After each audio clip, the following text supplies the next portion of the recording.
Yeah, for me, the daily confrontation with fear has become a real practice for me since about three years ago. I went skydiving in Dubai, right? And skydiving is a really interesting confront with fear, right?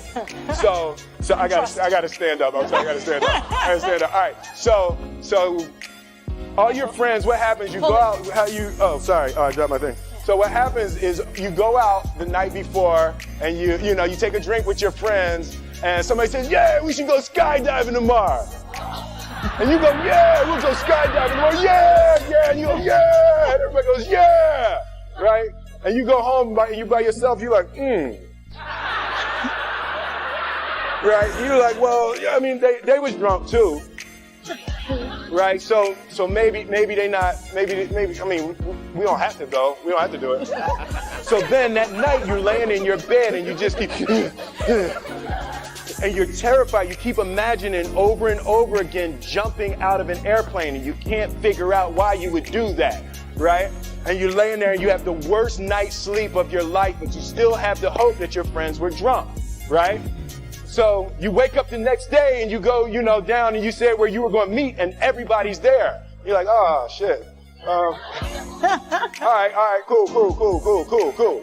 Right? So you get in the van and you don't know that your friends had the same night that you had because they're pretending like they didn't. They're like, yeah, man, my uncle's a Navy SEAL and, this is going to be great. I've been looking forward to this. And you're like, oh, my God. And your stomach is terrible. You can't eat and everything, but you don't want to be the only punk who doesn't jump out of this airplane. So you get there and then you have this safety brief. And you're standing there, and the guys will tell you, well, if the chute doesn't open, what's going to happen is why the hell, what could happen? That the chute wouldn't open, right? So you do a thing, and what you do is your first jump, you're attached to a guy who is going, he's going to walk you out. So you go, and you get there, and there's an airplane, and nobody's stopping. Everybody's still going. So you get onto the airplane, and you're sitting there, and it's extra because you're sitting on some dude's lap, some stranger. You sitting on his lap, and it's like, trying to make small talk. Yeah, man. So you be jumping with people all the time, huh? Right? So, and then you just want to make sure, you got kids, right? You got people you need to see, right?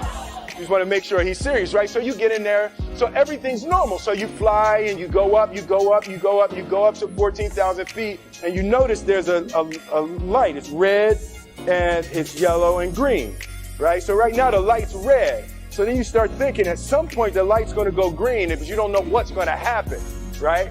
And you wait and it goes yellow and the light goes green and somebody opens the door, and in that moment you realize you've never been in a freaking airplane with the door open. Right? Terror. Oh, sorry, I'm spitting. Oh, sorry. No, terror, right? So you go, and then, if you were smart, you sat in the back, so you don't go first, right? And then people start going out of the airplane. And you go, and the guy walks you up to the end of the thing, and you're standing, and your toes are on the edge, and you're looking out down to death. And they say, on 3.